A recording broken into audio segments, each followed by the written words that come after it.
This morning, in a suburb of Texas, someone set their alarm before 6 o'clock so they could be in a chapel by 7:30, exactly as they have been doing for days now. Ordinarily, this would not make news anywhere. In every corner of the Catholic world, people rise in the dark to make the first Mass of the morning.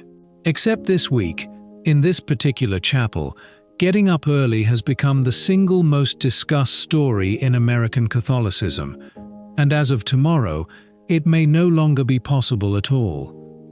Before we get into it, if you've been following this channel's coverage of everything unfolding around traditional Catholic communities this year, you already know how deep this story goes. Make sure you're subscribed and have the bell turned on so you don't miss where this one leads. And if you want to go even further with us, our channel membership gives you access to extended breakdowns and early releases on stories exactly like this one. The link is right below. Also, hype the video if you think it's informative. It keeps us motivated to work forward. Now let's get into it, because this one is genuinely wild. The chapel sits in Arlington, on a street named for Mount Carmel, and belongs to a monastery of discalced Carmelite nuns that, according to church law, no longer formally exists. At the top of their website, above everything else, sits a 4-line announcement that functions simultaneously as today's news and as the answer to more than 3 years of an unfolding story. It states that on August 16th, a bishop of the Society of St. Pius X celebrated the holy sacrifice of the Mass in their chapel, and that he would continue doing so throughout the week. It adds, in exact words, that he would celebrate the 7:30 Mass through Friday the 21st, which is today. And it closes with 3 words that carry more weight than everything preceding them. Everyone is welcome. The bishop ascending that altar is Bernard Fellet, one of the 4 consecrated by the Society in 1988. That fact alone is enough to explain why a 4-line announcement has traveled around the entire Catholic world this week. To actually understand what is unfolding inside that chapel this morning, 7 specific dates need to be lined up in order, because only viewed together do they form the full picture. The first is April 2023, when a conflict began between this community and the Bishop of Fort Worth, a conflict that has never stopped since. The nuns tell their side of it in their own words, words that are genuinely harsh and which are reported here as their own statements rather than as facts established by any court. They write that it all began with a false accusation against their mother prioress, and that from that moment the matter was pursued relentlessly by the bishop for his own purposes.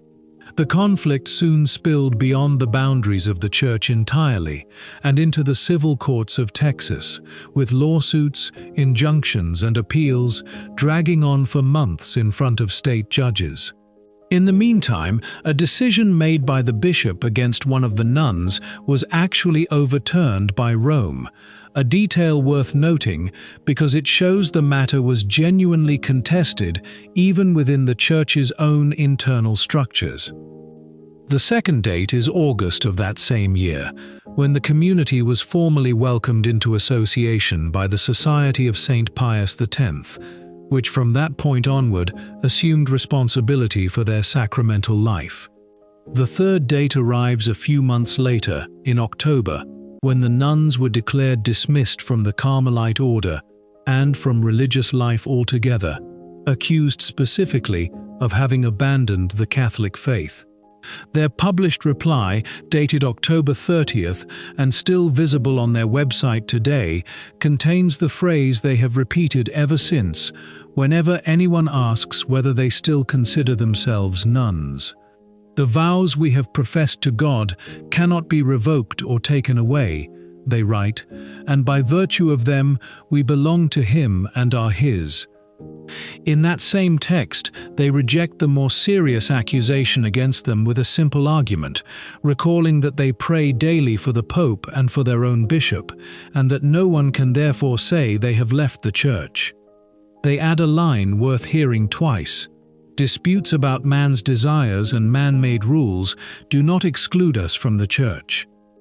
The fourth date is November 28th of that same year, when the Dicastery for Institutes of Consecrated Life formally suppressed the monastery of the Holy Trinity. Then 20 months pass, during which the story surfaces periodically in the press, until the fifth date arrives, August 14th of this year. On that day, the Bishop of Fort Worth published a pastoral letter, one this channel already covered in full in a previous episode, which named 3 specific locations, complete with street names and house numbers. Among those 3 addresses was this same monastery, described in the letter as extinct, and its members described as women who had been released from their vows for abandoning the Catholic faith. The letter went further, stating that knowingly providing those places with public, organizational, material, or financial support could result in excommunication for any faithful Catholic who did so. Anyone reading that sentence understands immediately what it means, in very concrete terms, for a person in Arlington who gets up before 6 to make the 7:30 Mass. Which brings us back to the chapel itself, because the 6th date is August 16th, exactly 48 hours after that pastoral letter was published. In those 48 hours, the nuns did not publish a point-by-point rebuttal. They did not ask anyone to publicly take their side. They did one thing only. They placed an announcement at the top of their website stating that a bishop of the society would be celebrating Mass for them every morning for a week. Beneath that announcement, they wrote a sentence that, in this specific moment, lands as almost more striking than the announcement itself. An invitation extended to absolutely everyone. Everyone is welcome. They closed with a line addressed directly to the reader, promising that each person would be remembered daily, both at Mass and during the recitation of the Divine Office. At this point, it needs to be stated clearly that there is a completely opposing reading of everything just described, and it rests on serious arguments of its own. Those who hold this view point out that the suppression of a monastery and the dismissal of religious vows are acts of competent ecclesiastical authority, and that a community cannot simply declare those acts ineffective on its own initiative. They also note that the Society of St. Pius X currently holds no recognized canonical status, and that following the July consecrations, the Holy See formally declared 6 of its bishops excommunicated. And they argue that a community that chooses for itself who administers its sacraments is, in effect, constructing its own separate path, regardless of how sincerely it continues to profess itself Catholic. Those defending the nuns, for their part, do not answer on that specific ground. Instead, they open an entirely different one, and in recent days they have done so with real precision. They point out that in these same weeks, in Peru, an official of the Dicastery for the Doctrine of the Faith placed coca leaves in an Andean rite of offering to Mother Earth. The gathering had been presented by Vatican media as part of the preparation for the Pope's trip in November, and there was not a single line about it in the official account of that ceremony. The conclusion the nuns' defenders draw from this is double standards. And it must be said, in fairness, that those who reject this comparison have a ready response. For many Andean Catholics, they argue, that gesture is a cultural act of thanksgiving for the harvest, rather than an act of worship directed to a false god. These are, they insist, 2 legally distinct matters, and those making the comparison would likely respond that they are not claiming the 2 cases are identical, only that placing them side by side reveals a real disproportion in how each has been treated.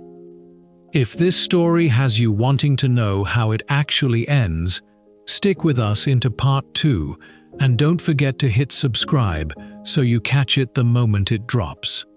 The 7th and final date is today, Friday, August 21st, which according to the Nuns' own announcement is the last scheduled day of this specific week of Masses. Starting tomorrow, at least one visible thing changes. The bishop who has ascended that altar every morning this week will most likely no longer be there, and the chapel will return to whatever rhythm it kept before this particular week began. What does not change, however, is everything underneath that visible surface. The suppression remains formally written into the Church's own records. The pastoral letter remains published on the Fort Worth diocesan website, still naming that same address alongside the other two. The 7:30 line remains too, made up of the same people who will keep getting up in the dark, fully aware of exactly what their own bishop has told them about what that early rising could mean for their own standing in the Church. And above everything else, that 3-word invitation remains sitting at the top of their website, addressed to absolutely anyone who wishes to stop by. An invitation that, as of this evening, no one outside their existing community appears to have taken up. Before going further into what this actually means, it is worth pausing on something this story keeps circling back to, and that this channel has already documented at length across multiple prior episodes covering the broader SSPX controversy. The canonical status of ordinary Catholics who attend a society mass, as distinct from the 6 bishops actually named in the July decree, is genuinely narrower and more limited than headlines and even some diocesan communications have suggested. Cardinal Burke himself, covered in this channel's earlier reporting, was explicit and direct on this exact point. Excommunication reaches those who cooperated actively, consciously, and voluntarily in the specific act of consecration. It does not automatically extend to every priest, every seminarian, and every layperson connected to the society in some broader sense. The Pontifical Council for Legislative Texts said essentially the same thing as far back as 1996. Simply attending a Mass does not, by itself, constitute the kind of formal and stable adherence to schism that canon law requires before excommunication can actually apply to a lay Catholic. Bishop Olson's Fort Worth letter, examined here in a previous episode, goes further than that narrower reading, stating that even knowingly providing financial or organizational support could constitute evidence of formal adherence. That is a genuinely more expansive application than the criteria this channel has already laid out from Rome's own canonical clarifications, and it is worth restating that tension honestly here rather than pretending it has been resolved. 2 respected voices within the Church, a diocesan bishop applying his own pastoral judgment to a specific and painful local situation, and a canonist cardinal describing the general theological limits of the penalty itself, are not perfectly aligned on exactly how far this specific consequence extends. That disagreement is real. It remains unresolved, and it is precisely the kind of disagreement that leaves ordinary Catholics, the ones actually setting their alarms before 6 in the morning, genuinely uncertain about where they themselves actually stand. This is where the Nuns' own argument deserves to be weighed on its own specific terms, separate from the broader and already contested question of the Society's canonical status generally. Their central claim is not that the suppression of their monastery never happened, or that the dismissal from their vows was never formally issued. They do not dispute the paper trail. Their claim is narrower and, in its own way, considerably more difficult to simply dismiss. That the vows they made were made directly to God, and that a religious vow of that kind, once validly professed, is not something any human tribunal can retroactively erase from the interior reality of the person who made it, whatever administrative consequences that same tribunal can and does impose on the community's external, canonical, and institutional standing. They are not claiming the suppression carries no legal effect. They are claiming it cannot reach into a place they insist no human decree was ever capable of reaching in the first place. Whether that specific theological distinction between the canonical and institutional effects of suppression on one hand, and the interior and permanent character of a vow made to God on the other, is sufficient to justify their continued self-identification as consecrated religious, is a genuinely serious theological question, and reasonable and faithful Catholics land in different places on it. Catholic sacramental and canonical theology has always recognized that certain realities, once validly established, leave what theologians call an indelible character or a permanent effect, the priesthood itself being the clearest example, where even a validly ordained priest who is later laicized remains, in the Church's own settled theology, still capable of validly, if illicitly, celebrating the sacraments, because ordination itself is understood to configure something permanent that administrative laicization. Whether religious vows carry that same specific kind of permanent, indelible character in precisely the way holy orders does is a considerably more contested question within Catholic theology, and this video does not claim to resolve it. But the Nuns' argument is not, on its face, theologically incoherent or invented from nothing. It draws on a real and recognized distinction within Catholic sacramental thought, even if applying that distinction to their own specific and contested case remains genuinely disputed. The comparison the Nuns' defenders draw to the Peru gathering deserves the same careful, two-sided treatment this channel has tried to apply consistently throughout its coverage of every story in this series.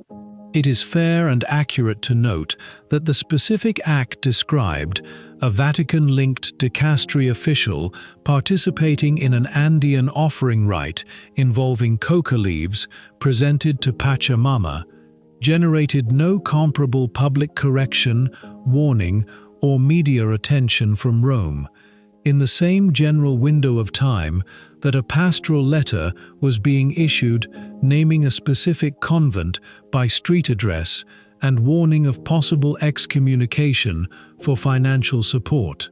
It is equally fair to represent the counterargument accurately, that many Catholic theologians and missiologists distinguish between inculturated expressions of thanksgiving that Rome has long tolerated within evangelized indigenous communities, and a formal act of schism involving consecration of bishops without papal mandate, arguing these sit in entirely different canonical and theological categories that should not be measured by the same yardstick. Both of those positions have been represented honestly here. The disparity in institutional attention between the two cases remains real and worth noting, regardless of which specific theological framework one ultimately applies to explain it. What can be said with real confidence, based entirely on the documented sequence of these 7 dates laid end to end, is this. A community of women who have spent over 3 years insisting, consistently and in writing, that they have never left the Catholic Church, responded to the most serious warning yet issued against them. Not with a public counter-campaign, not with legal escalation, not with an angry rebuttal published point by point against the bishop's own letter, but by opening their chapel doors wider than before, inviting in anyone at all who wished to come, and promising to remember each visitor by name in their daily prayer. Whatever one ultimately concludes about the underlying and genuinely contested canonical questions this story raises, that specific response, met with silence from everyone outside their own existing community across the entire week that followed, is itself part of the story, and it deserves to be recorded honestly alongside everything else. Tomorrow, the chapel returns to its ordinary rhythm. Bishop Fillet moves on. The 7:30 Mass will very likely be said again, as it has been for years now, by whichever priest ordinarily serves that community day to day. The suppression remains on the books. The pastoral letter remains published.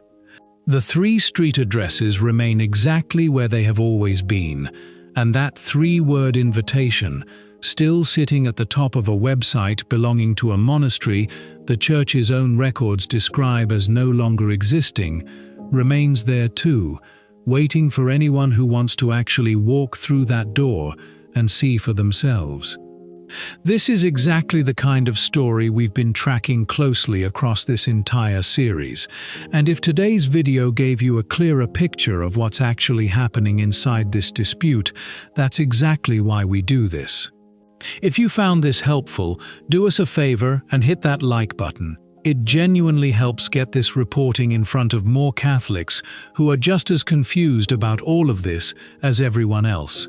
If you're not already subscribed, now's the time. Hit subscribe and tap the bell so you don't miss the next update on this story, because it is clearly still moving.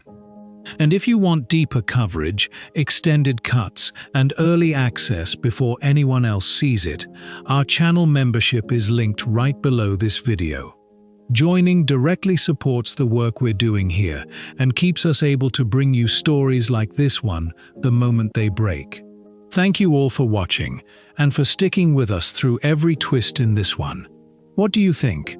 Should the bishop have named this community by street address, or should the Church have handled this differently? Let me know in the comments below. Amen. God bless you.